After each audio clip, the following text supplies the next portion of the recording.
السلام علیکم. آج آپ کے ساتھ لیکچر ہے BBA اور BSES 4 کا لیکچر میرے پاس ہے ہیومن ریسورس مینجمنٹ. آج آپ کا یہ فرسٹ لیکچر ہے. انشاءاللہ کوشش کروں گا اس ویک میں دو لیکچر آپ کے جو ہے نا وہ کنڈکٹ کروں. ہر ویک میں آپ کے 2 لیکچر جو ہے وہ کنڈکٹ کروں گا تاکہ آپ کا سلیبس جو ہے وہ اینڈ اپ ہو. میں بیمار رہا ہوں، اس وجہ سے آپ کے ساتھ جو ہے وہ لیکچر میرا نہیں ہوا. میری انشاءاللہ کوشش ہے کہ 20 اگست تک آپ کے آل جو سلیبس ہیں اس کو وائنڈ اپ کیا جائے. نہ صرف وائنڈ اپ کیا جائے بلکہ اگر کوئی پرابلم ہے تو وہ آپ ڈسکس کر سکتے ہیں. آج آپ کا لیکچر، سب سے پہلا لیکچر آپ کا ہے human resource management. Human resource management میں سب سے پہلے آپ کو یہ پتہ ہونا چاہیے کہ what is the mean of management کسے کہتے ہیں. ہیومن ریسورس مینجمنٹ میں جانے سے پہلے ہم یہ دیکھنا چاہتے ہیں کہ مینجمنٹ کیا چیز ہے. جو ہم کہتے ہیں نا کہ management what is the mean of management سے کیا مراد ہے یہ پڑھیں گے اس میں. اور مینجمنٹ کے کچھ آبجیکٹیوز ہیں وہ دیکھتے ہیں. تو سب سے پہلے مینجمنٹ کیا چیز ہے. سمپل ورڈ میں اگر کہا جائے تو control all the affairs of the organization.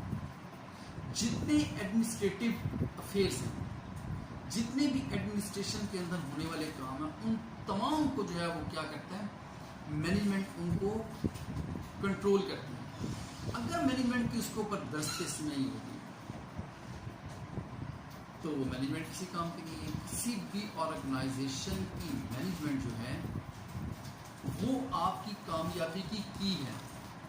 اگر آپ کے پاس مینجمنٹ ہی نہیں ہے تو آپ کام ہی نہیں کرتے. مینجمنٹ کو ڈیفائن کیسے کریں کہ management can be defined as the process of administrating and controlling the affairs of the organisation. سب سے پہلے مینجمنٹ کو ڈیفائن کرتی ہے.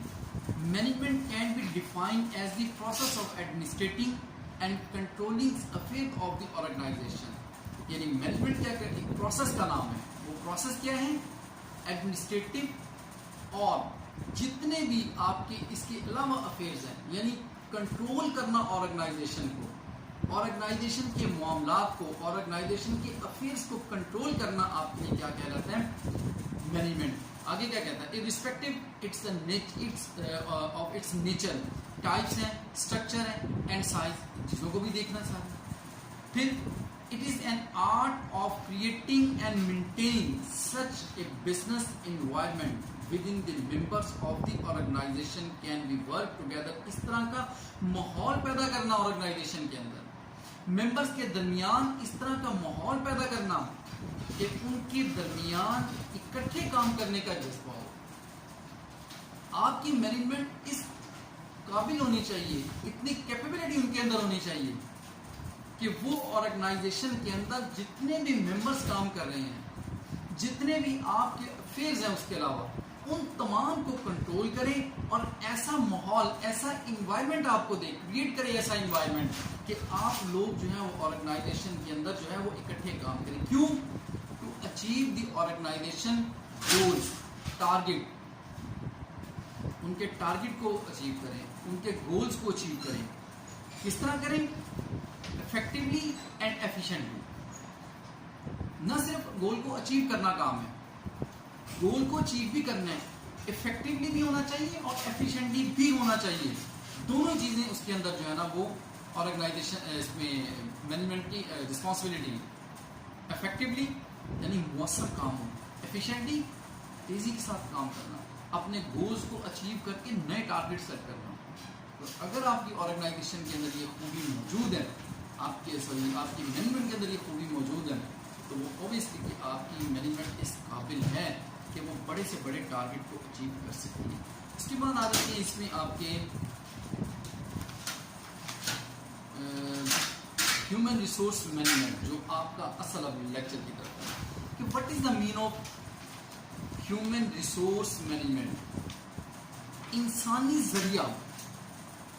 ہیومن ریسورس مینجمنٹ، آپ کے پاس کیا ریسورسز ہیں، کیا ذرائع ہیں آپ کے پاس کہ آپ اپنی ان لوگوں کے ساتھ اپنے ٹارگیٹ کو، اپنی چیزوں کو اچیو کرتے ہیں. اب آرگنائزیشن کے اندر جو ہے HRM الگ سے بنا ہوتا ہے. اب وہ HRM کرتا کیا ہے، HRM پلاننگ کرتے ہیں، ٹارگیٹ سیٹ کرتے ہیں، گولز اچیو کرنے کے لیے پلان کرتے ہیں، ریکروٹمنٹ کرتے ہیں، ٹرین کرتا ہے اسٹاف کو، اس کے علاوہ ان کی جو اپریزل بناتا ہے ان کی، وہ تمام کام اس ہیومن ریسورس کے ایچ آر ایم کے جو ہے وہ اس کے ذمہ ہوتے ہیں۔ اب ایچ آر ایم کو اگر ہم ڈیفائن کریں کہ وٹ از دا مین، یہ تو میں نے آپ کو اپنی سمپل ورڈ میں بتایا کہ یہ کام کر ریکروٹمنٹ کرتی ہے، پلاننگ کرتی ہے، آپ کے پاس اپریزل بناتی ہے، پھر لوگ جو ہے وہ ٹارگیٹ کو سیٹ کرتے ہیں، ان کو اچیو کرنے کے لیے اسٹریٹجی مینٹین کرتی ہے، کیسے ان کو جو ہے وہ اچیو کیا جائے گا۔ ایکچولی اگر اس کو ڈیفائن کیا جائے تو وہ کیا ڈیفینیشن کہتے ہیں، human resource management is the planning, organising, directing, controlling of the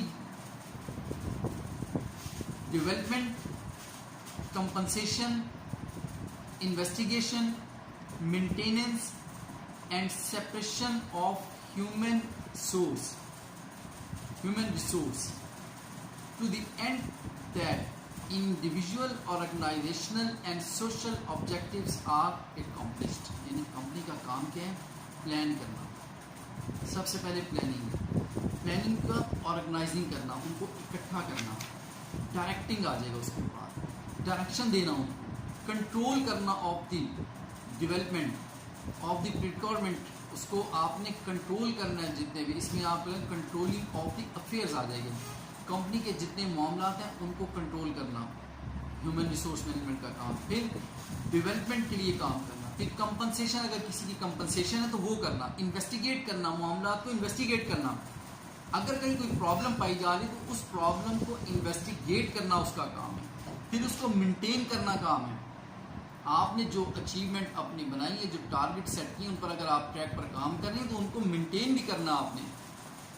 end separation of human resources, پھر سیپریٹ کرنا ہیومن ریسورسز کو، ٹو دی اینڈ دیٹ، تاکہ individual organisational and social objectives are accomplish, تاکہ ہمارے ذاتی اور آرگنائزیشن کی and social اور معاشرتی آبجیکٹیوز ہمارے جو ہے وہ کیا ہوں، اچیو ہوں۔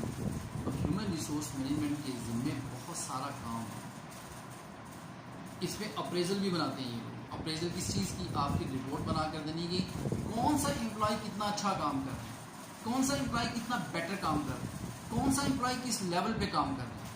اگر آپ کا اپریزل صحیح ہوگی تو آپ کی جو ہے اس کے اندر پروگریس بھی ہوگی، آپ کے پاس آپ کی ترقی لگے گی آپ کی۔ لیکن اگر اپریزل ہی بنانے والا کوئی نہیں ہے تو ترقی آپ کی کیا ہوگی وہاں پہ؟ ایک تو یہ ہے۔ اس کے بعد آ جائے گا اس کے آبجیکٹیوز کیا ہیں آف ایچ آر ایم کے۔ پہلا objective, to act as a link between two management employees آ جائے گا، اینڈ مینجمنٹ امپلائیز آ جائے گا، مینجمنٹ کے درمیان، ٹاپ مینجمنٹ کے درمیان اور امپلائیز کے درمیان جو ہے وہ رابطہ قائم کرنا۔ ٹاپ مینجمنٹ کہیں پہ ہے، امپلائیز کہیں پہ ہیں، امپلائیز ایسے ورکر کام کر رہے ہیں، ان کے درمیان ایک رابطے کا کام کرنا، ایک رابطہ کرنا، ایک ان کے درمیان معاملات کو سیٹل ڈاؤن کرنا۔ ایچ آر ایم کا کام یہ، ایچ آر ایم درمیان میں ایک پل کا کام کر رہی ہے آپ کے لیے۔ اس کے بعد آ جائے گا to maintain, advocate manpower, inventory, stock آ جائے گا آپ کے پاس۔ ان چیزوں کو بھی آپ نے دیکھنا ہے آرگنائزیشن کے اندر۔ اسموتھ ورکنگ ہونی چاہیے آف دی آرگنائزیشن۔ آپ کی مینجمنٹ تب کامیاب ہے جب وہاں پہ ورکنگ آپ کی ٹھیک ہے۔ اگر ورکنگ ٹھیک نہیں ہے وہاں پہ، وہ اسموتھ نہیں ہے، انوینٹری اسٹاک آپ کے پاس نہیں ہے، تو پھر آپ کے پاس جو ہے وہ فیل آپ کے ایچ آر ایم کہ وہ مینٹین نہیں کر پا رہی آپ کی، کہ وہ کس طرح آپ کو لے کر چل رہی ہے۔ مثلا آپ کے پاس انوینٹری نہیں ہے، اسٹاک ہی نہیں ہے، مال نے کراچی سے یہاں پہ لاہور آنا ہے، آتے ہیں وہ اس کو 3 دن لگتے ہیں، 4 دن لگتے ہیں، 5 دن لگتے ہیں، تو ایچ آر ایم کیا کام کر رہا ہے؟ وہ 3 دن لیبر فارغ بیٹھے گی، آرگنائزیشن کے اوپر بوجھ بنے گی؟ نو، ایسا نہیں ہے۔ اس کا کام یہ ہے کہ وہ اسٹاک کو چیک کرے گا، انوینٹری اس کے مطابق ان کو جو ہے نا ان کی مکمل طور پر جو ہے نا وہ رپورٹ بنائے، رپورٹ بنا کر ان کو یعنی انویسٹیگیٹ کرے کہ کیا اب آپ کے پاس کام ہے اور کتنا آپ کے پاس مٹیریل ہے، کن لوگوں نے کام کرنا ہے، کتنا کام کرنا ہے، اس کو آنے پہ کتنی دیر لگے گی، مال اگر را مٹیریل آنا تو کتنی دیر لگے گی، لیبر کو آپ فارغ نہیں بٹھا سکیں گے وہاں پہ۔ پھر آپ نے کیا کرنا ہے، انکریزنگ امپلائی